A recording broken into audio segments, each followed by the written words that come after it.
બધી દાદાને સોંપી દો. હવે મેં ખાતું ખોલી દીધું તમારું, જાઓ. અને આ તમે બધા થાકી ગયેલા છો એના હાટુ જ બેહવી આપણે, સમજ્યા? ના મને આ કોઈ, અને આપણને અંધારામાં બહાર લાવે એ જ દેવ કહેવાય ને. કહો પૈસા માગે એને ના કહેવાય. હું ન માનતો. દાદાને સોંપી દો.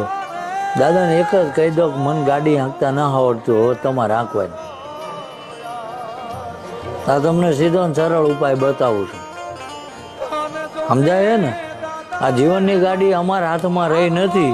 હવે તું આ કિનારે લગાવજે, લગાવે. આપણા ઘરે લગ્ન હોય અને કોઈક રસોડામાં આ તમારા દેર કે જેઠ થતા એમને કહો કે ભાઈ ધ્યાન રાખજો, બગાડ ના થાય કે કંઈ અવળું ના થાય, તો એ બગાડવા દે? માણસ થાય ના બગાડવા દે, દેવ બગાડવા દે?